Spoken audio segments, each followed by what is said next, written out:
Olá pessoal, eu sou o Felipe Nassau, nutricionista e professor de educação física. A gente está aqui para mais uma aula online completa. Então, se você ainda não é paciente, aqui na descrição do vídeo aqui embaixo tem os links para você agendar a sua consulta e também para outros serviços como os cursos de alimentação saudável. E se você ainda não é inscrito aqui no canal, já se inscreve, já ativa as notificações do sininho do YouTube para você receber sempre que tiver aula nova. E se você puder, deixa um like pra gente e também já compartilha esse vídeo com as pessoas do seu Facebook, do seu Instagram e com seus grupos de WhatsApp para que a gente consiga sempre manter essa qualidade de aulas completas e gratuitas. Vamos embora?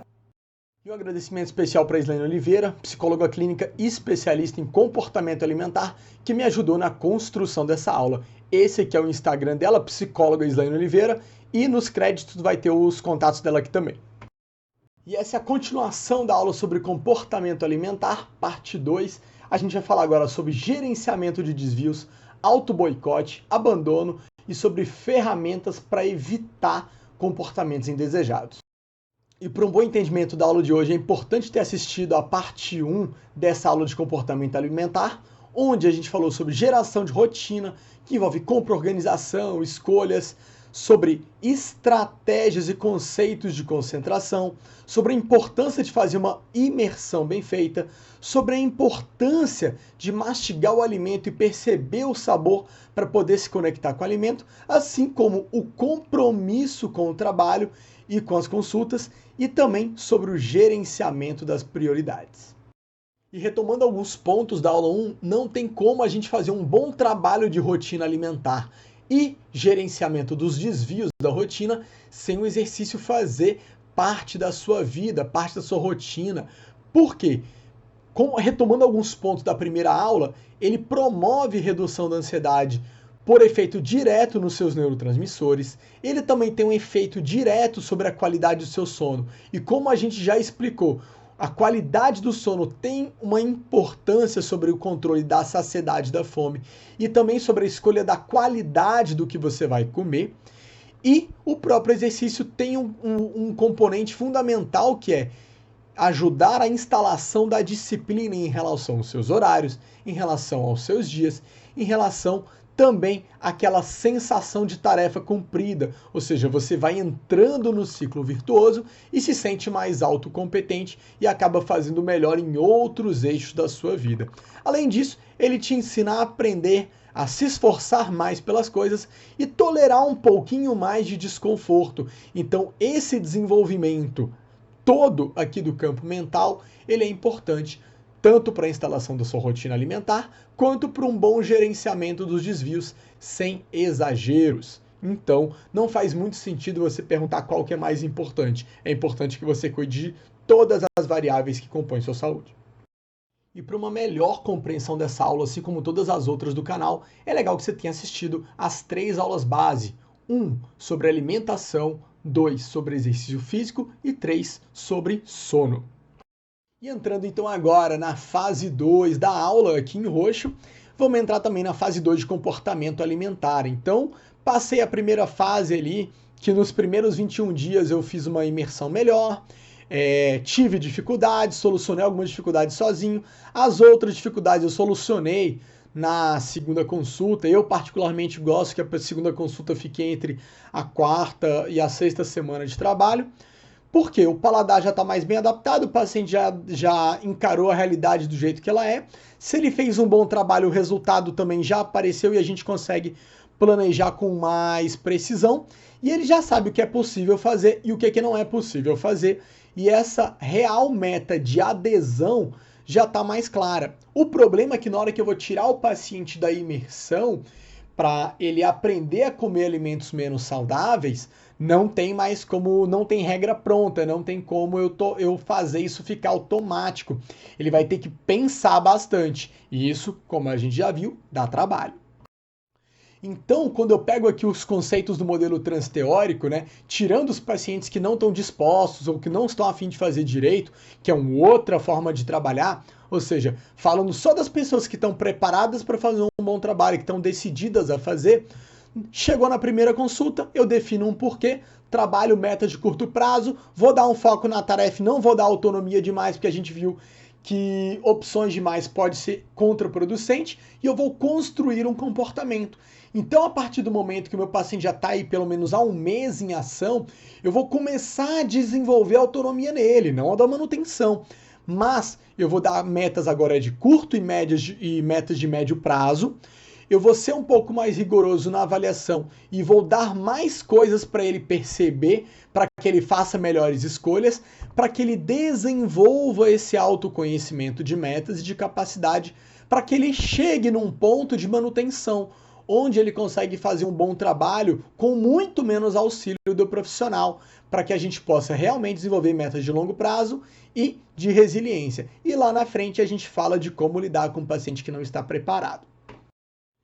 E para gerenciar os meus desvios da dieta, eu tenho que discernir o que é mais importante. Se é mais importante comer a pizza ou se é mais importante estar com meus amigos enquanto eles comem pizza, certo? E eu consigo planejar o que eu vou comer, quanto que eu vou comer, quando, com quem. E eu acho isso muito útil quando a gente distribui numa cota mensal pensando no conceito de mesada. Então a primeira coisa é manter a consciência tranquila, que o que você comeu não tem como descomer. Ou seja, se o seu jantar era para ter ali 350 calorias e você comeu 3 fatias de pizza, isso deu 1.100 calorias, tudo bem, talvez aquele dia você não tenha o resultado que você busca, mas você tem mais 6 dias da semana para ter o resultado e tá tudo bem. Porque a partir do momento que você bagunça a rotina, tentando reduzir o impacto que você comeu, o que você vai conseguir é mais problema. E por que eu gosto desse conceito de mesada? Porque ele vai te ensinar a lidar com pequenas frustrações. Por exemplo, gastei toda a minha cota de desvios na primeira semana. Então agora você vai aprender a ficar 3 semanas sem desvio porque você não soube administrar as suas cotas. E isso vai desenvolvendo aos poucos um senso de autorresponsabilidade e vai fazendo com que você planeje isso com mais antecedência. E sim, a imersão continua sendo útil, só que você não pode viver dentro da bolha para o resto da sua vida. É importante aprender a comer o alimento menos saudável, com satisfação, sem exagero e retomando a sua dieta imediatamente. Como eu falei, não tem como descomer a pizza. E dizer não é mais fácil que controlar desvio. Ou seja, não é automático. Eu preciso controlar o pensamento e controlar a minha ansiedade para comer 1 ou 2 pedaços de pizza no lugar de 4 pedaços.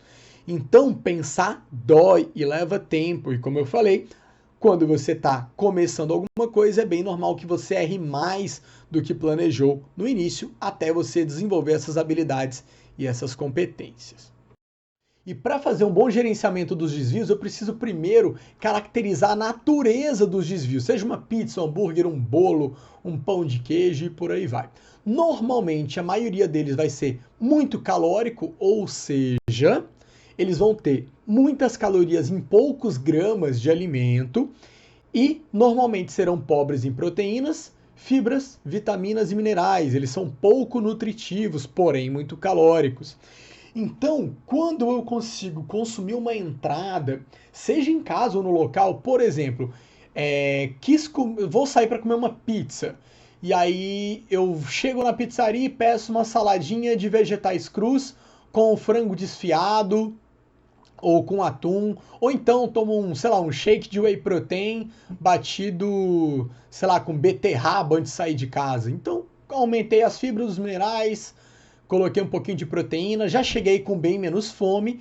Isso vai favorecer com que eu leia o cardápio com critério, converse com o garçom caso eu queira mexer em algum preparo, trocar alguma guarnição, para que eu faça uma escolha mais inteligente. Então pode parecer meio absurdo você comer algo saudável antes do não saudável, mas faz todo sentido quando você compara as calorias. Por exemplo, quando você toma um whey protein batido com beterraba antes de sair de casa e não chega com fome no hambúrguer, você vai lá, come seu hambúrguer e tá tudo ok. E você deixa de consumir 400 a 600 calorias da batata frita que você nem queria, só estava vindo no combo. Ou também 200, 300 calorias ali do refrigerante que você acabaria tomando por impulso ou porque ele está no combo. Mesma coisa quando você vai numa pizzaria e pede uma salada como entrada. Obviamente tem que tomar cuidado com o que tem na salada e como é que está o molho dessa salada, né? Mas se você ia comer 4 fatias de pizza, totalizando 1.400 calorias e comeu só uma ou duas, dando de 350 a 700, já valeu muito a pena comer essa salada. Mesmo que ela tivesse um queijinho ou outro ali, tivesse dando uns 200 calorias. Então, quando você chega bem saciado, fez uma entrada legal, ou sei lá, foi para um restaurante, fez uma boa escolha, provavelmente, se você comer uma entrada saudável antes, você acaba não comendo a sobremesa, a não ser que você vá lá para comer a sobremesa. Então, esse conceito não é para te obrigar a deixar de comer o que você gosta. Você não está privado, só que agora você tem mais chance de escolha. Outra coisa muito importante de ser combatida é o auto-boicote. Então, quando você compra alimentos que você tem dificuldade de resistir para ter estoque na sua casa, aumenta a chance de você comer e comer tudo de uma vez. Então, caso você possa não comprar, deixa para comer ele só quando realmente der vontade. Aí você sai da sua casa e compra, ao invés de ter esse estoque. E caso na sua casa já tenha isso, não tenha como ser modificado, não deixe sua amostra ou coloque uma etiqueta para te lembrar de perguntar se aquele é o dia de comer aquele alimento. Toda vez que eu faço você pensar antes de tomar a decisão, você acaba tendo mais escolhas. Cuidado com a lei de Jaque. Então, já que eu estou comendo hambúrguer, eu vou comer a batata frita ou o refrigerante e vou tomar sorvete e amanhã vai ser um dia completamente diferente. Não vai coisa nenhuma. Por quê? Porque você está ensinando para você que todo dia de comer hambúrguer é dia de batata, refrigerante e sorvete. E o seu comportamento, ele é muito aprendido por repetição. Então, é importante que observe a qualidade do que eu estou comendo e a quantidade do que eu estou comendo. Então eu dou um exemplo bem simples. Quando você está no semáforo e você acaba furando um semáforo vermelho, o que acontece? Você sai furando todos os outros porque você furou primeiro e levou multa? Ou você passa a prestar mais atenção nos semáforos seguintes, já que você já levou uma multa que não era para levar? Então é importante prestar mais atenção nos mecanismos que possam te ajudar a interromper o comportamento que te desfavorece. E aí o que é interessante, na hora que você começa a controlar tudo isso, você começa a descobrir que você é capaz, sim, de ter autocontrole. Só que isso pode ser pior, porque agora você não tem mais a desculpa de que o alimento controla você. Você começa a lidar com o seu pior inimigo, que às vezes é você mesmo. Ou seja, na hora que você controla os mecanismos de desvio, que você se planeja, que você controla o auto-boicote, você se vê capaz de fazer um bom trabalho. E aí você realmente tem que agora decidir se você quer e se isso vai valer a pena para você. Porque muitas das vezes você se esconde de forma covarde atrás de um comportamento que não é condicionado pelo ambiente, ele é condicionado pelas suas escolhas. E aí você tem que enfrentar as suas escolhas. E outra coisa que pode atrapalhar bastante é o tal do dia do lixo, principalmente a depender da forma que você utiliza. Então, primeiramente, uma alta exposição a alimentos hiperpalatáveis, pizza, hambúrguer, chocolate, faz com que você perca de novo aquela percepção de sabores naturais, ou seja, as suas papilas gustativas ficam menos sensíveis aos alimentos naturais por causa do excesso de gordura e de açúcar, de tempero industrializado que você utilizou. E muitas das pessoas não fazem uma dieta intuitiva no final de semana, onde elas têm um pouquinho menos de controle sobre as quantidades. Muita gente pega isso e sai comendo bobagem o dia inteiro. Então você tenta ali fazer, 400 calorias de déficit todos os dias. Então você vai ter um déficit semanal de 2.800 e só no sábado você vai lá e come 4.000.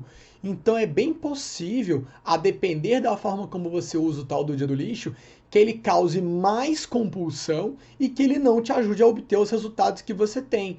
Então é legal sim planejar os dias de rotina para ficar sem desvio e planejar os seus desvios, mas é muito bom ter cuidado com a quantidade e com o período que você vai cometer os seus desvios. Outra regra de ouro: não fique passando vontade. Evite coisas que imitam coisas. Então, deu vontade de comer hambúrguer? Coma o diabo do hambúrguer. Por quê? Se você vai lá e troca o pão por berinjela, o que vai acontecer é que se o hambúrguer original tinha 700 calorias, agora ele tem só 580, ou seja, ele continua extremamente calórico, extremamente gorduroso, e ele não tinha o sabor e a textura que você queria que tivesse. Então, na prática, você comeu uma salada de berinjela com uma carne no meio, uma carne gordurosa no meio. E bem provavelmente o sabor não vai ser igual. Você vai acabar querendo comer hambúrguer e daqui 2, 3 dias você vai lá e vai comer o hambúrguer que você não comeu nos 2 dias anteriores. E você vai acabar exagerando porque você comeu um excesso de gordura num dia, 2, 3 dias depois você foi lá e comeu de novo. Então use sempre o alimento na forma que você quer comer. E se você quiser diminuir o consumo de calorias, divida esse hambúrguer com alguém. A mesma coisa vai valer para o conceito das receitas fit, diet, light e escambau. Por quê? Na hora que você coloca esses sobrenomes no alimento das receitas modificadas, vai parecer que ele é de uso livre e que ele não engorda, que ele não tem calorias, o que na grande maioria das vezes é mentira. Ele vai ter ou um pouco menos de calorias, ou ele vai ter ingredientes mais nutritivos e mais saudáveis. E mesmo ele sendo uma receita modificada, ele precisa ser comido com controle e, obviamente, nem sempre ele vai ter o mesmo sabor. Se ele não tiver o mesmo sabor, eu bato na mesma tecla do hambúrguer. Então, o que eu acho que é interessante? Saboreie com calma, mastigue, respire, dê atenção ao seu alimento, não fique batendo papo enquanto você mastiga o seu hambúrguer. Coma menos. Você vai ver que na hora que você deixou de ser privado e que você pode comer, ele vai começar a perder a graça e naturalmente você vai comer menos vezes. Assim como, na hora que você saboreia ele, esse sabor dá uma saturada, e ao invés de comer toda semana, você começa a comer de 15 em 15 dias, uma vez no mês, e naturalmente o seu hábito alimentar saudável vai ficando mais consolidado. E agora o grupo das coisas a não serem feitas quando você vai desviar da dieta, começando por: não elimine refeições antes do seu desvio, porque se você chegar pulando refeição nele, você chega com fome, vai comer em exagero. Assim como você não deve eliminar as refeições após o seu desvio. Por quê? Porque o seu gasto de nutrientes por hora, por minuto, por segundo, ele se mantém independente de você ter cometido algum exagero. Como a gente falou antes, quando você tem exagero, é bem provável que você não faça um grande acúmulo de carboidrato, porque boa parte dele vai ser convertida em gordura. Ou seja, não tem como descomer o brigadeiro. Então, o que acontece? O seu organismo ele continua precisando constantemente de carboidrato, principalmente o seu cérebro, assim como ele continua gastando constantemente a sua gordura corporal. Ou seja, você ficar sem comer depois que comeu bobagem não vai fazer com que você gaste mais gordura do que você gastaria naturalmente. Então, o que vai acontecer quando você pula a refeição depois do desvio é que você vai ficar com fome, vai atacar a geladeira e vai fazer outro desvio. Outra coisa para você não fazer quando tiver um desvio do plano alimentar é exercício exagerado, exercício além do planejado pelo seu professor. Como a gente explicou lá na aula 1, quem não está lembrado, vale a pena reassistir essa aula. O gasto que você tem de calorias num treino, ele não tem uma ligação tão direta assim com o emagrecimento. O emagrecimento via exercício tem mais a ver com as correções metabólicas que você vai fazer, que dependem do treino estar adequado e não em exagero. E também porque a má recuperação dos treinos, caso isso ocorra porque você inseriu um treino no que nem era para ter, ou porque dobrou a quantidade de exercício na mesma sessão, isso pode levar cronicamente a resultados piores do que você tivesse seguido só o plano planejado, e também pode aumentar o risco de lesões. Então, é importante que você entenda que toda tentativa futura de compensação a um desvio que você teve no passado é uma forma de comportamento bulímico.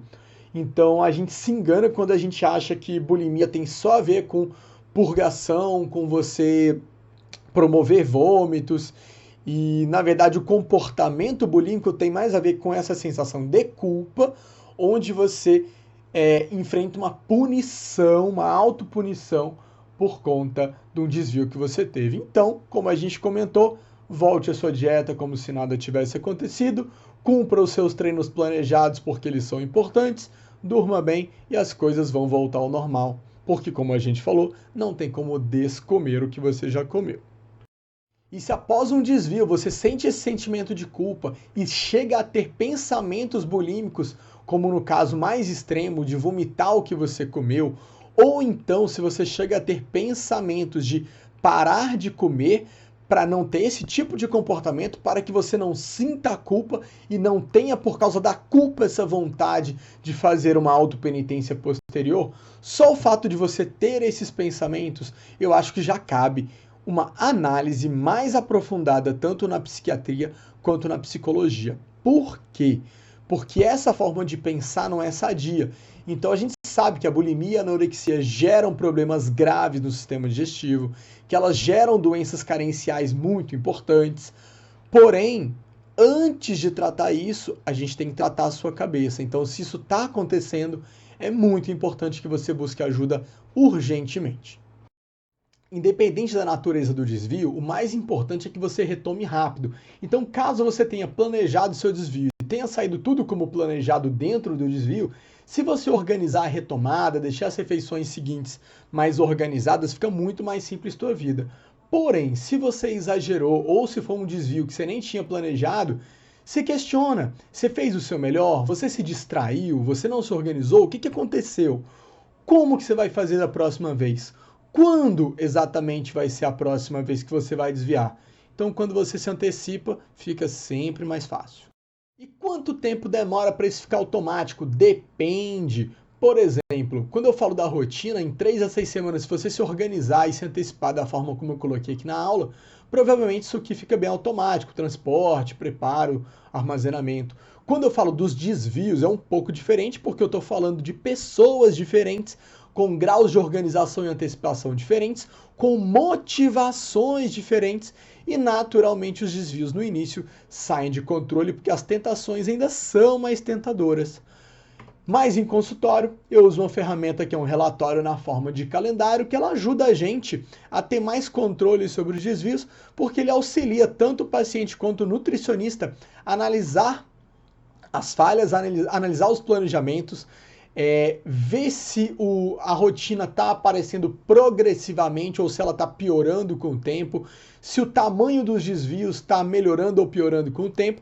E isso traz informações sobre o que é importante e o que não é, para que a gente antecipe alguns controles seguintes e acelere um pouco o processo para que a boa alimentação de forma global fique um pouco mais natural. Mas a resposta é: demora o tempo que tiver que demorar. Por quê? Como eu falei, depende do seu grau de interesse. Com muito interesse, em mais ou menos 4 meses, o comportamento global já está todo sob controle, lembrando que está muito longe de virar um hábito. Então, em 4 meses, você não mudou a sua vida, você mudou a sua forma de comer, mas para mudar a forma de pensar, leva um pouquinho mais de tempo, como a gente falou aí, perto de 1 ano. Ou seja, fazer um bom trabalho de 4 meses não te tira do efeito sanfona.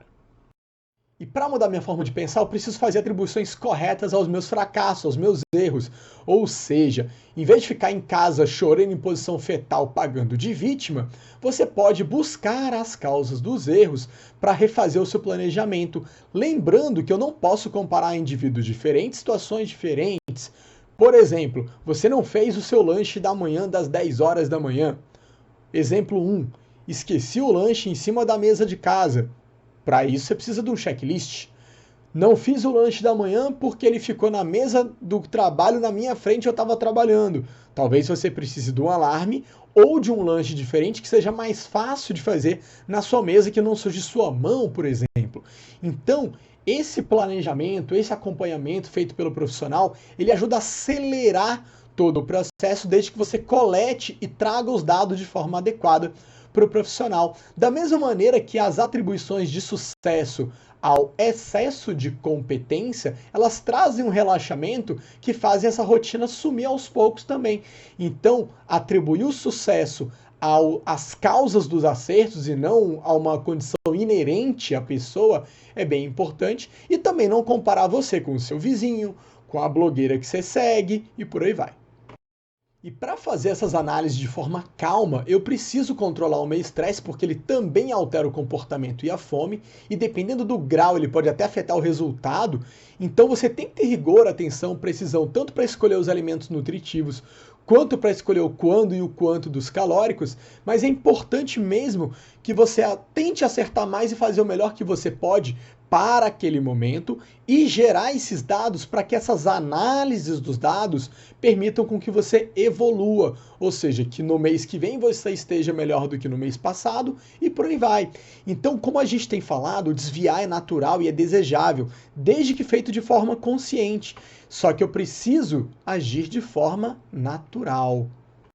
E para atingir esse grau de autorresponsabilidade, eu preciso monitorar de forma adequada tanto os meus resultados físicos e clínicos e também automonitorar o meu próprio comportamento. Com isso, eu consigo definir uma meta mais sustentável de adesão, eu sei o que vale a pena e o que não vale, e eu consigo definir um parâmetro de eficácia sustentável. Eu já sei quanto que o plano funciona quando eu estou em imersão, eu já sei quanto que ele funciona quando eu dou um desvio na semana, e eu já sei quanto que ele funciona quando eu dou 2, 3 desvios. E a partir daí, eu já consigo ter uma meta real. E é lógico que dá para você ser social e se alimentar bem, só que você precisa definir o que é importante para você, se é o sabor, se é a companhia, e a partir daí, o que você vai comer, quanto que você vai comer, quando, se você vai comer. Por exemplo, se você quer só se encontrar com as pessoas, mas não quer comer bobagem, seja uma pizzaria, um café, numa doceria, dá para você pedir uma salada, uma carne magra, um omelete, um suco. Os desvios não são iguais, não é porque você está na doceria que você é obrigado a tomar sorvete. Às vezes uma salada de fruta resolve para você confraternizar com as pessoas. E você precisa aprender a apreciar as companhias também sem ditar regra. Ou seja, não é porque você não quer comer pizza que as pessoas não devam ou não possam comer pizza. Obviamente, se você resolveu comer a pizza, também não pode dizer que você foi vítima do ambiente, porque provavelmente ninguém te obrigou nem a estar lá e nem a comer a pizza. E às vezes você vai estar em situações sociais que te obriguem a fazer uma média. Então, nesse caso, você pode fazer uma refeição mais nutritiva antes e chegar lá e não exagerar para não ficar chato. Ou então você pode fazer uma preparação saborosa e saudável e compartilhar com as pessoas. Inclusive, é uma das melhores maneiras de provar que comer saudável pode ser saboroso. E caso não seja suficiente e haja muita crítica sobre o seu comportamento, primeira regra, não dê explicações demais. As pessoas, na verdade, só querem muito ter assunto sobre o que você está fazendo. Então muda de assunto. Deixa de ser o centro da atenção, porque na prática ninguém está se importando tanto assim para o que você come. Confie em mim. Inclusive, ninguém está se importando tanto assim nem com você.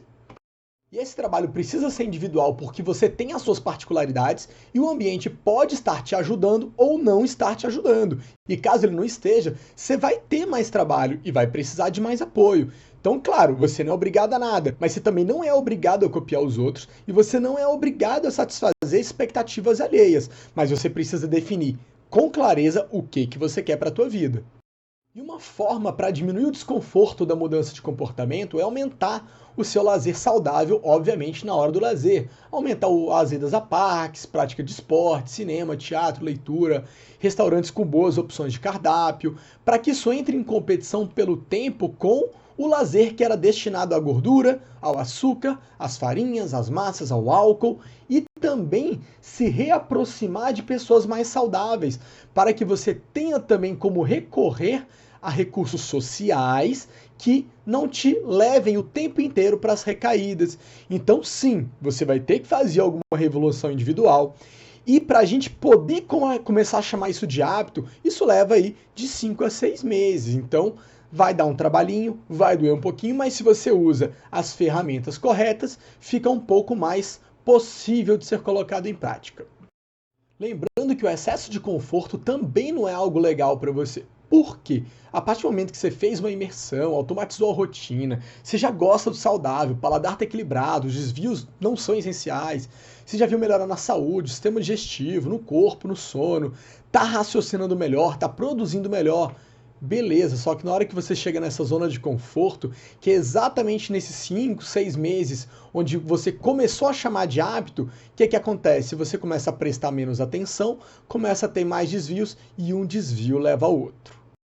E esse piloto automático que a gente criou como fundamental, ele tem um probleminha, ele vai fazer com que você pense que é fácil só porque você já faz há algum tempo. Isso deixa você acomodado e essas distrações que está relacionado às dissociações dos sinais corporais, ou seja, eu não estar prestando atenção em tudo o tempo inteiro, aumenta o nosso prazer, maravilha, ficou mais fácil de fazer.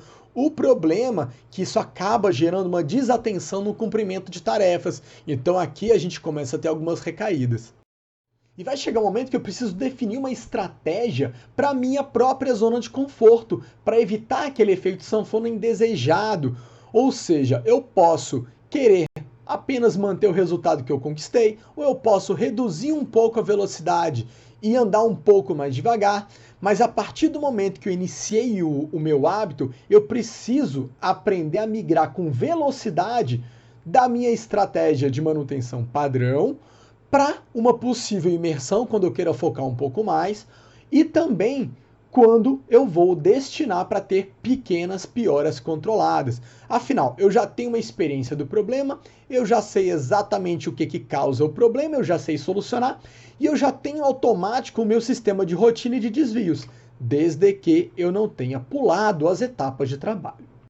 E controlando essas situações, você tem condições de planejar o seu ano. Por exemplo, numa fase que o trabalho, que a família, que esteja tudo mais tranquilo, que me permita ter mais foco, eu posso ter uma evolução aqui na curva em laranja muito semelhante ao potencial máximo, que é a curva verde, ou seja, consegui cumprir 90%, 95% da minha dieta, tive um excelente resultado porque eu controlei o cálculo da dieta com o meu nutricionista e cumpri adequadamente todos os pontos ali e tive os meus pequenos desvios. Agora, se nessas fases de foco você faz as coisas da sua cabeça de maneira desorganizada, é bem provável que você deixe para trás alguns pontos importantes e a sua evolução seja essa seta em azul, uma evolução menor. O problema todo é que a gente vai passar por fases difíceis no ano, não tem como ser diferente. E nessas fases, ou a gente vai ter uma evolução muito lenta, ou a gente vai ter uma manutenção, ou a gente vai ter piora. É difícil ter evolução rápida quando todos os fatores estão jogando contra a gente. Mas, se eu aprendo a pelo menos me manter estável numa fase de estresse, já é vantajoso. Assim como numa fase de férias, o natural não é que você se mantenha, é que você piore devagar ou piore rápido, a depender do que você aprendeu na fase de foco e o que você aprendeu na fase de estresse. Então, o que acontece? Um ciclo mais comum é, tem um foco, não evoluo muito, levo um tombo na fase de estresse e enfio o pé na jaca nas férias. Entendeu aí o efeito sanfona? Você nunca sai do lugar. Agora, se você consegue ter um bom planejamento alimentar que cubra isso, a gente passa a ter uma boa evolução na fase de foco, uma manutenção ou um pequeno avanço na fase de maior estresse, uma pequena perda, uma pequena piora na fase de férias, e aí eu volto de novo com uma fase de foco e vou progredindo gradativamente. Então, considerando um potencial máximo de perder 3,5 kg de gordura num mês, eu vou, consequentemente, ter um potencial realista, pé no chão, de perder uns 3 kg de gordura no mês. Afinal, vai ter algum desvio. Se eu considerar que num período de 30 dias de férias eu ganhe 3 kg de gordura, afinal eu não enfiei o pé na jaca, foi uma piora controlada, e eu pegar mais 30 dias para me recuperar disso aqui, para perder os 3 quilos que eu ganhei, eu tenho 10 meses no ano que eu posso trabalhar. Então, na hora que esse calendário joga ao meu favor, eu consigo focar pelo menos 5 meses de trabalho para ter um resultado consistente, eu ganho bastante tempo e na fase de estresse, que seria mais ou menos a outra metade do ano, onde família, trabalho, estudos podem me dar mais demanda, eu consigo ainda assim ter um bom progresso. Por exemplo, se você decide que vai ter uma adesão mediana nesses 10 meses e consegue perder 2 quilos por mês, já são 20 quilos no ano, mas essa visão não é muito realista. Agora, se eu consigo focar 5 meses do meu ano e perder 3 quilos por mês e passar mais 5 meses sem engordar, já são 15 quilos no ano.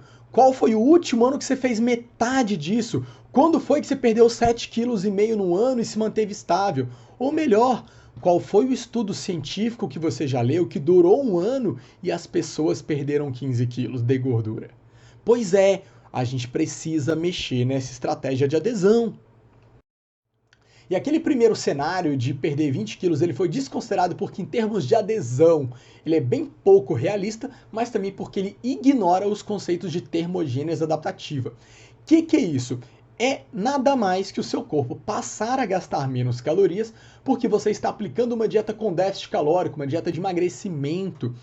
Então, a partir do momento que eu uso essas fases de estresse para aumentar as calorias, principalmente via carboidrato na minha dieta, o que eu consigo fazer? Eu consigo preservar a minha capacidade mental e a minha capacidade física para combater melhor o estresse e sinto menos os efeitos de fome gerada pelo estresse e da compulsão alimentar gerada também pelo estresse. Então, com isso, eu consigo manter o meu gasto calórico sempre alto e ter um bom aproveitamento das fases de maior foco do ano. E esse gráfico ajuda a gente a explicar melhor a termogênese adaptativa. Por exemplo, você gasta 2.000 calorias e está aplicando uma dieta de 1.650 calorias. Ao passar dos meses, o seu gasto vai caindo e o seu emagrecimento, que era expresso por essa seta vermelha, vai ficando menor, de forma que seria muito mais útil a gente aumentar as calorias da sua dieta nesse momento para que o metabolismo voltasse ao normal e daqui uns 15, 20 dias você voltar a aplicar uma dieta de emagrecimento. Quando a gente tem um exercício físico, a gente tem uma curva mais favorável, que é essa curva pontilhada de amarelo, ou seja, a gente tem um gasto um pouquinho maior e a termogênese adaptativa demora mais a ocorrer, de forma que eu consiga sustentar ainda um bom emagrecimento por até 4 meses, 5 meses. O problema é que isso também vai acontecer mesmo que você faça um bom exercício, que você esteja aí praticando, por exemplo, uma musculação de alta intensidade, um treinamento intervalado bem feito, mesmo que o treino esteja bom, a termogênese adaptativa vai acontecer. Então, na prática, quando eu uso esses momentos de estresse para subir a minha dieta, eu aproveito um momento onde provavelmente eu não conseguiria emagrecer porque eu teria mais compulsão e faço o meu metabolismo dar uma subidinha para assim que eu puder voltar nas fases de foco, eu estar sempre com o meu potencial de emagrecimento máximo. Então essa é uma forma bem inteligente da gente burlar as fases de estresse e as fases de termogênese adaptativa. Então, um resumo sobre esse planejamento anual. Primeira coisa, aproveitar as férias sem neura pode reduzir o número de meses de estresse no ano. Então, essa conta é uma conta que fecha bem. Aprender a não engordar é mais importante do que emagrecer. E aprender a lidar de forma madura e racional com a sensação de estar sendo sobrecarregado com a dieta e com a vida, porque às vezes a vida vai te sobrecarregar sim. Só que se você não aprender a ter resiliência, vai ser pior para você. Então, quando é que eu vou conseguir ter aquela tal autonomia? Quando é que eu vou entrar em manutenção? Quando a minha programação de calendário for boa, quando eu consigo me antecipar à maioria dos erros, quando eu consigo ter uma boa velocidade de retomada, quando eu consigo me adaptar a situações inusitadas, me adaptar em viagem e etc. Quando eu tenho consciência do impacto real de cada desvio e consigo saber qual é o prazo de recuperação de cada um deles, quando eu aprendo a consertar os meus erros antecipando para que eles cada vez aconteçam menos, e eu consigo decidir com consciência quando e quanto que eu quero errar, consigo monitorar os meus limites para pior, eu tenho um alarmezinho para interromper os desvios e consigo autodeterminar os prazos e a estratégia que eu vou restabelecer para voltar para o plano, se ela vai ser mais padrão, se ela vai ser mais de imersão, ou seja, quando eu tenho um controle sobre o que eu estou fazendo, aí realmente eu estou apto a estar em manutenção. E o caminho para ganhar essa autonomia, para ganhar essa liberdade, passa necessariamente pelo degrau mais doloroso, o degrau do estudo. Então você precisa compreender mais sobre os alimentos, sobre os grupos alimentares, precisa entender sobre os preparos, precisa ter um controle da sua rotina e um controle dos desvios e precisa aprender a solucionar as suas dificuldades. E quando você desenvolve essa autopercepção e essa autoavaliação, você tem autorresponsabilidade para definir suas metas de médio e definir suas metas de longo prazo, desde que você consiga cumpri-las. Então essa distância entre uma consulta e outra, ela é determinada pela sua disciplina, pela sua capacidade de solucionar problemas sem gerar novos problemas. Então, mesmo que você esteja muito disciplinado, é legal monitorar pelo menos uma vez no ano como é que está o comportamento alimentar. Por quê? Primeiramente, o desafio melhor enfrentamento das dificuldades. E outro, caso você esteja disciplinado demais e caminhando para distúrbios alimentares, quanto antes a gente detectar isso, melhor vai ser. O que é a motivação? Na verdade, a direção e intensidade em que aplicamos nosso esforço. Então, definições vagas de motivação, dizer que é ou não é motivado, que tal tarefa te motiva ou não, ou confundir motivação com vontade de realizar as coisas, normalmente leva a um bom fracasso das estratégias motivacionais, porque motivação não é nada além do motivo pelo qual você quer alguma coisa. E quando as pessoas colocam saúde como motivação, a gente sabe que as coisas não estão dando muito certo. Por quê? O sobrepeso ele aumentou de 42% para 55% em poucos anos. A obesidade foi de 12% para 22% da população brasileira em menos de 10 anos. O diabetes tipo 2 está acometendo 6,5% da população adulta. 24,5% dos adultos têm hipertensão e acima de 55 anos. Isso muda para metade das pessoas com mais de 55 anos. E quase metade da população é sedentária. Ou seja, os nossos índices estão piorando numa velocidade absurda. E como é que as pessoas têm tratado? Na base da brincadeira. Ninguém tá nem aí. Tá muito divertido. E as pessoas levam isso na brincadeira por causa de um fenômeno que chama normalização do problema.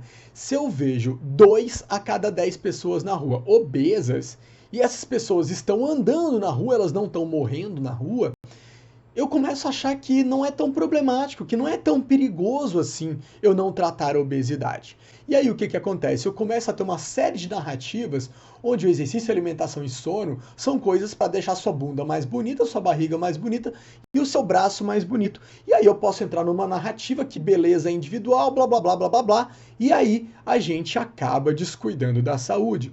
Por quê? Sem exercício, sem alimentação e sem sono saudável, não tem a menor chance do seu humor ser adequado, de você ter um bom desempenho físico, de você ter um bom desempenho mental e de você ter uma imunidade adequada. E quando você vai passando dos 30 anos, isso começa a virar diabetes, começa a virar hipertensão, começa a virar doença cardiovascular e tem medicação para ter algum controle sobre essas doenças que favorece a normalização do problema. Ou seja, você desenvolve uma série de problemas que são 100% evitáveis, mas na sua cabeça eles não são problemas, mas a responsabilidade realmente é só sua. No fundo, quando você vai deitar a cabeça na cama, você sabe que aquilo não era tão fútil assim, aquilo era importante para você. Então, talvez o que esteja faltando não é motivação, seja autodeterminação, que é a capacidade de lutar pelo sucesso, persistir em face ao fracasso e experimentar o orgulho da realização sem deixar de olhar para novas metas e tarefas. Ou seja, antes de acertar, você vai errar muito e você vai precisar consertar esses erros, como a gente falou nas partes 1 e parte 2. Ou seja, você está imerso num ambiente obesogênico e nada saudável e está tentando se tornar uma pessoa saudável. Então, na maioria das vezes, você vai sim ter que remar contra a corrente. Então, essa revolução individual vai passar por modificar crenças, modificar um pouco a sua cultura, de forma que você consiga respeitar a cultura alheia sem virar refém dessa cultura obesogênica e sem ser um mau exemplo. Então vamos começar conceituando o que é cultura, que é o conhecimento, as crenças, a arte, a moral, a lei, os costumes e todos os outros hábitos e capacidades adquiridos pelo homem como membro da sociedade. Ou seja, há alguns séculos atrás, queimar algumas mulheres chamando elas de bruxa era algo normal dentro da cultura e desejável. assim como em 1500, 1700, ter escravos no Brasil era algo normal e desejável porque era parte da cultura. Só que hoje a gente sabe que isso é meio errado. Ou seja, não é porque algo faz parte da cultura que necessariamente esse algo é bom. Ele é só o que todo mundo está fazendo e acredita. E como é que eu posso modificar a minha cultura? Com estudo, com inteligência, com raciocínio, com lógica. Então eu preciso abrir meu olho para não deixar com que a parte ruim da minha cultura torne-se um problema para a minha vida. E hoje a nossa cultura alimentar está tão errada, mas tão errada tanto para os excessos quanto para os transtornos e as fobias alimentares, que não dá mais para a gente se basear na cultura para comer. A gente precisa se basear um pouco mais em ciência.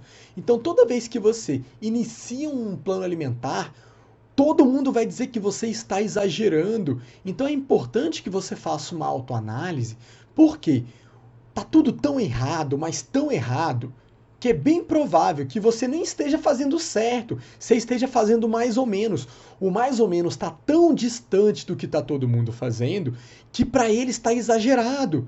Então é importante você dar uma filtrada nessas críticas para que isso não atrapalhe o seu trabalho. Obviamente é importante ter cuidado para você não desenvolver nenhum outro transtorno alimentar, te levando para anorexia, bulimia e tudo mais. Mas na prática, é bem provável que se você está tentando comer mais vegetais, comer mais fruta, comer menos fritura, beber menos bebida alcoólica e comer menos doce, você só está tentando ser saudável. Fica tranquilo. E tá tudo tão confuso, tá tudo tão bagunçado na nossa cultura e na nossa sociedade, que a maioria das pessoas se encontram ainda no estágio de pré-contemplação ou contemplação. Ou seja, elas não têm preparo mínimo para conseguir tratar o problema delas. O que é a pré-contemplação? É quando eu não sei que o problema existe ou eu não encaro o problema como um problema. Ou seja, o ano é 2020. As pessoas estão discutindo e quase saindo no tapa para descobrir se obesidade é um problema ou não, se ela faz mal ou não. Enquanto a gente tem dados extremamente sólidos na ciência de que a obesidade talvez seja um dos maiores problemas da humanidade e a maior causa de doenças crônicas que matam as pessoas. Então, se a pessoa está discutindo se obesidade é ok ou se é ruim, ela está muito longe da solução. E aí, acima disso, eu tenho o estágio da contemplação. Ou seja, eu já entendi que a obesidade não é legal, eu já caí na real, mas eu estou muito pouco interessado em solucionar o problema de forma adequada. Porque eu já descobri que solucionar de forma adequada dá trabalho, tem que pensar e pensar dói. Então, o que acontece? Eu preciso, para essa pessoa, dar informação mais específica para que ela consiga discernir o certo do errado. Mas é muito provável que essa pessoa imediatista tome caminhos errados e aprenda na base da porrada, que aprenda se frustrando na vida, aprenda que o errado dá errado, fazendo errado e dando errado, para que num próximo estágio de contemplação ela comece a dar um pouco mais de valor a informações adequadas. E quando a pessoa está em pré-contemplação, não há muito o que fazer além de tentar informar.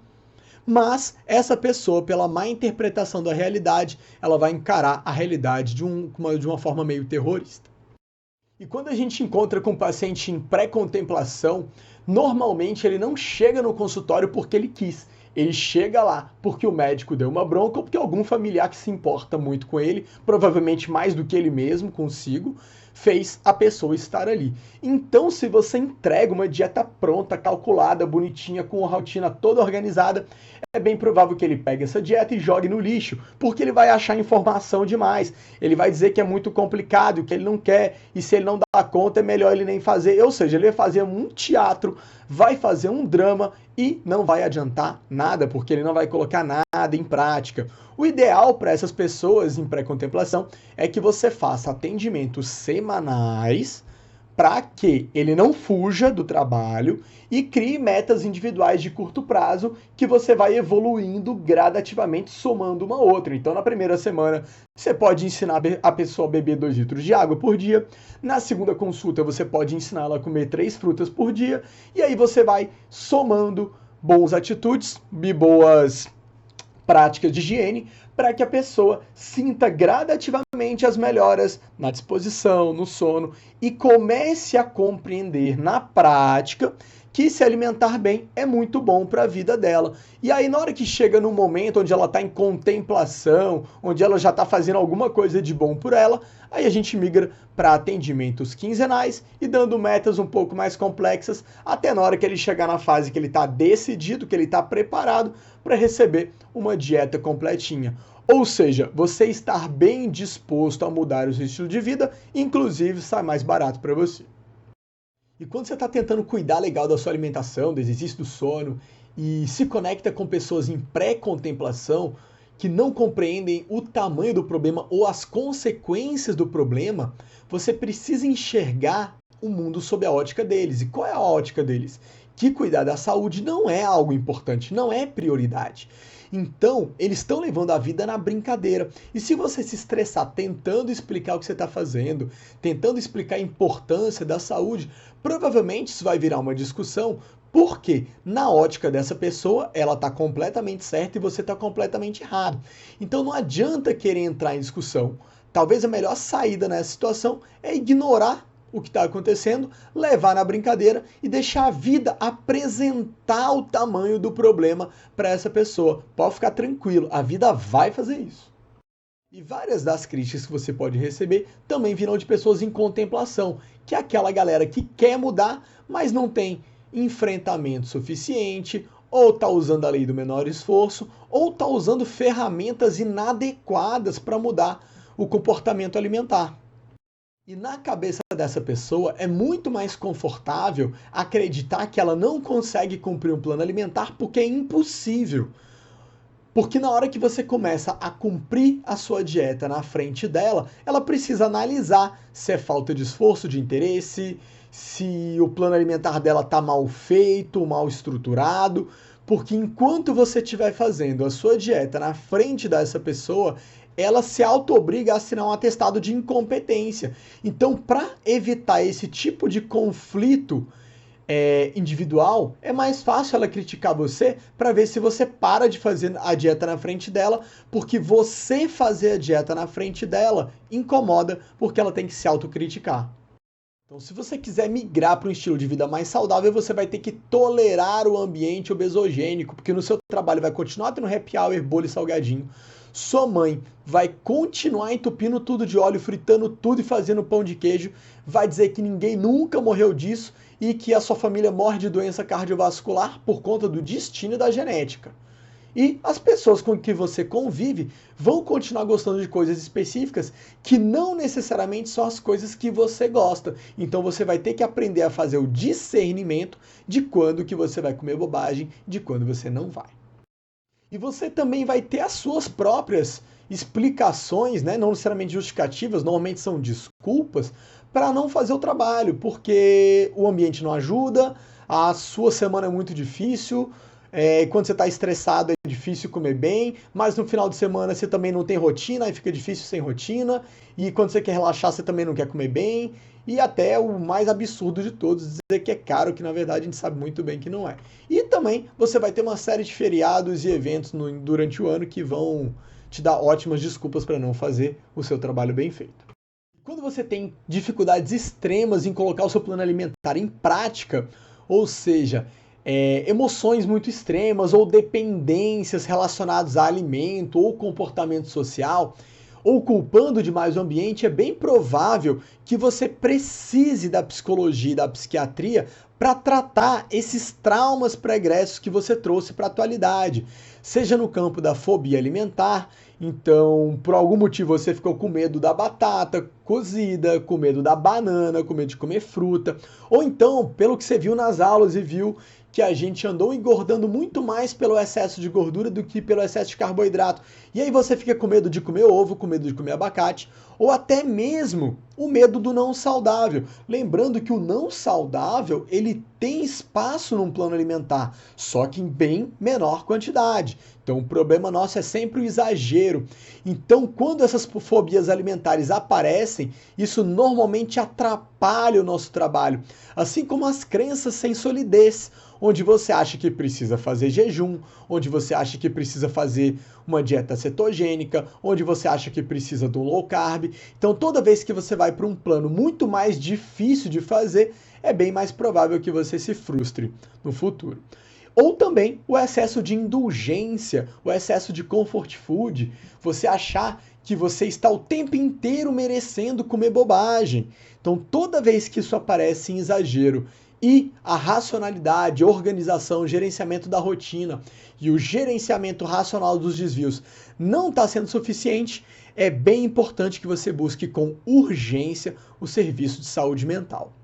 A psicologia dispõe de algumas ferramentas que podem ser muito úteis para que você melhore os seus hábitos saudáveis. Uma delas é o diálogo interior ou diálogo interno, que ele pode ser útil para você não ser afetado por fontes de distração, para interromper más atitudes, para acelerar a sua reação, seja no campo da retomada ou no campo de organização, e para que você consiga manter o esforço no que você já está fazendo, mas fazendo com alguma dificuldade. E a gente tem 3 modos de fazer o diálogo interior. Ele pode ser negativo, positivo ou instrutivo. O negativo está relacionado à autocrítica, ele é depreciativo da capacidade mental, ele te atrapalha, aquela voz te dizendo que você não é capaz. Então, interromper o diálogo interior negativo é uma das funções do diálogo interior positivo e instrutivo, que são os que te ajudam. Eles aumentam o seu grau de atenção e, quando repetidos de forma adequada, eles condicionam a sua velocidade de correção da atitude e de alternância de foco, tornando o seu raciocínio um pouquinho mais rápido. Eles devem ser usados prioritariamente ou com palavras-chave ou frases extremamente curtas, com a primeira pessoa do singular, no caso eu, afinal você está falando com você mesmo, né? No caso eu, e no presente. E quanto mais gentil forem essas palavras e essas frases, maior a chance de dar certo. E diversas técnicas de diálogo interior podem ser úteis para interromper o diálogo negativo e depreciativo. Por exemplo, a palavra pare ou ciclos de respiração profunda, antes que a ação seja afetada, podem ser úteis. Assim como para retomar o foco, alguma palavra que te lembre de foco, como a própria palavra foco. E essa mudança do pensamento negativo para o positivo te ajuda a fazer uma reorganização mental, e quanto mais treinado fica esse mecanismo, mais rápido você consegue fazer, e cada vez mais isso vai acontecendo de forma antecipada, antes de você desviar. E uma das ferramentas para acelerar os resultados do diálogo interior é listar os fatos que te levam à distração e ao distanciamento da tarefa, listar os gatilhos que te levam à ansiedade e os pensamentos inoportunos que você tem. Coloca isso tudo num papel, numa lista, obviamente, e a partir dessa lista você vai simulando o seu diálogo interior para aumentar a velocidade de autorregulação e aumentar a sua atenção efetiva, para que quando eles ocorrerem na vida real, você consiga responder mais rápido. E o diálogo interior pode te ajudar a lidar com vários estímulos simultâneos sem desviar dos focos mais importantes. Por exemplo, quando eu quero centralizar o foco, cheguei no restaurante, estou com o cardápio na mão e vou escolher apenas o saudável. Ou então quando eu quero descentralizar o foco, então eu vou pensar o seguinte: eu vou fazer uma escolha saudável, mas eu vou dividir uma sobremesa. Então, quando isso é bem treinado, esse pensamento fica muito mais rápido e mais eficaz, sem que você seja afetado por distrações que haverão no ambiente. Isso pode servir também para ajudar a organizar as rotinas, que foi o que a gente trabalhou na aula 1, tanto para inserir essas rotinas, quanto para que você aprecie o alimento, sinta mais o sabor, mastigue com mais calma. Então, para quase tudo que a gente falou nas 2 outras aulas, o diálogo interior pode ser útil. Para o seu trabalho fluir, é importante que os profissionais de saúde que estão te atendendo, que eles se comuniquem entre si e que você aproxime a sua equipe para que eles trabalhem realmente mais junto. E você também precisa contar os detalhes técnicos durante as consultas, durante os treinos, durante as sessões de terapia, para que essas intervenções fiquem cada vez mais bem conectadas e melhores para acelerar o seu trabalho. E para falar do abandono, eu preciso entender a síndrome de burnout, que é um estado de abandono às metas. Ou seja, o que era importante para mim não é mais importante. Eu me sinto exausto, esgotado, com baixos níveis de interesse, confiança e realização pessoal. Me sinto desmotivado, me sinto despersonalizado e desvalorizo o meu objetivo.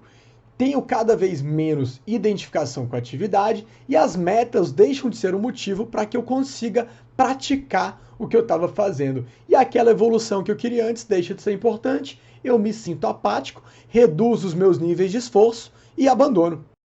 E numa situação de estresse eu vou avaliar entre situações desafiadoras ou ameaçadoras. E caso eu tope enfrentar o desafio, eu preciso de uma estratégia que seja possível para aquele indivíduo naquele momento. Porque se eu adoto uma estratégia muito difícil de ser colocada em prática, eu tenho grandes chances de frustrar os resultados e induzir o burnout, induzir o abandono. Então, muita gente, por exemplo, vai conseguir receber um plano alimentar e colocar pelo menos 90% dele em prática. Mas vai ter pessoas que eu vou precisar ensinar a beber água primeiro, depois eu vou ter que ensinar a comer fruta, eu vou ter que fazer uma coisa de cada vez. É óbvio que quando eu faço uma coisa de cada vez, o resultado é mais lento. Mas se aquilo que aquela pessoa é capaz naquele momento, é aquilo que tem que ser feito. Porque se você der o plano alimentar e ela não fizer, aí ela não fez nem o plano, nem bebeu água e nem comeu fruta. Porque se eu encaro que a situação é ameaçadora, o estresse, a ansiedade, a irritabilidade comprometem a execução do trabalho, diminuindo a realização do trabalho e a realização pessoal, levando ao estresse, ao burnout e ao abandono. Então, o pensamento pode determinar o seu estado de burnout.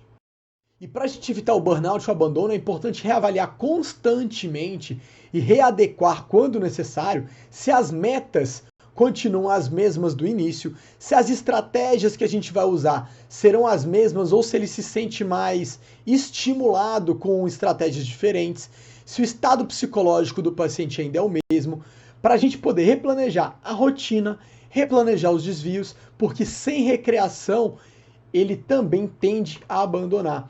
E a gente tem que avaliar como é que está o estilo de vida saudável da pessoa, como é que está a vida social, como é que está o relaxamento, como é que estão as mentalizações, para que ele aumente a persistência, para que surja resultado e para que aquela motivação fique mais bem trabalhada. E eu sei que uma imagem corporal indesejada gera estresse e pode dificultar a saída do ciclo vicioso e a entrada no ciclo virtuoso. E sim, todo hábito pode ser construído ou suprimido pela repetição de atitudes e é possível sim manter algumas tarefas fora da sua rotina desde que eu vá melhorando gradativamente a velocidade de retomada. Porque quando você promove um grande sacrifício da vida social, familiar e afetiva, e esse afeto pode ter relação com alimentos, é importante observar, a gente reduz os níveis de autocompetência, de autonomia e de motivação, onde o indivíduo não se sente mais dono de si mesmo, e isso gera um afastamento psicológico do universo saudável, gerando o burnout. Ou seja, quase qualquer coisa mal interpretada pode levar ao burnout e ao abandono. Mas no fim das contas, quem tem interesse arruma um jeito de fazer o correto, quem não tem arruma uma desculpa para fazer o errado. Desculpa não vai fazer o errado dar certo. Se a gente pegar no dicionário, o que é desculpa? É a razão, motivo para atenuar ou eximir a sua responsabilidade ou culpa, que você pode usar para faltar ao trabalho, para chegar atrasado, e também você pode dar desculpa para comer mal. O dia tem 24 horas para todo mundo, então quando você falar que não deu tempo, normalmente dá uma avaliada se não deu tempo, ou se você não se esforçou o suficiente, ou não se organizou e não se antecipou o suficiente, ou se você simplesmente não quis. Por quê? Na maioria das vezes, quando a gente fala que não deu, é porque você não deu prioridade suficiente. E se ser saudável não está no topo das suas prioridades, tudo bem, como eu falei antes, a vida vai te mostrar que você estava errado. Então, como você pode ter percebido, é uma rede muito complexa de informação, onde muita coisa deve ser avaliada, muita coisa deve ser levada em consideração na hora de criar um plano individual. Então é importante que você busque um profissional de nutrição e de psicologia que tenha um perfil parecido com o que você acredita que tem condições de dar certo, não necessariamente com o que você gosta, mas é importante ter um pouquinho de empatia.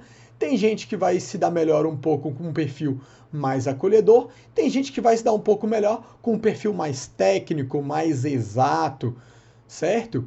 E buscar indicações confiáveis, não só com seus amigos, mas busque indicações de profissionais também. Ou seja, se você está com um nutricionista e não tem um psicólogo, pede para o seu nutricionista uma boa indicação de psicólogo, de professor de educação física e até de médico, se for o caso. Agora, talvez o seu psicólogo seja o melhor profissional para indicar um médico psiquiatra, caso seja necessário. Cuidado, pelo amor de Deus, com promessas milagrosas. Cuidado com quem você segue na internet. Lembra que a internet é a terra da mentira. Então lá, a blogueira que você segue que diz que fez a dieta X e que tomou produto Y, na verdade, às vezes ela nem fez aquilo, mas aquilo vende. Às vezes ela está recebendo dinheiro para falar daquilo. Outra coisa, Photoshop anabolizante, tratamento estético, um monte de coisa que não tem nada a ver com a realidade que você vive. Cuidado com essas promessas de shake, que você vai perder 6, 7 quilos no mês, isso não existe. Nossa capacidade de perder gordura por tempo, ela é limitada. Mas cuidado ainda com os curandeiros, estejam eles de jaleco, com diploma de medicina ou não. Por quê?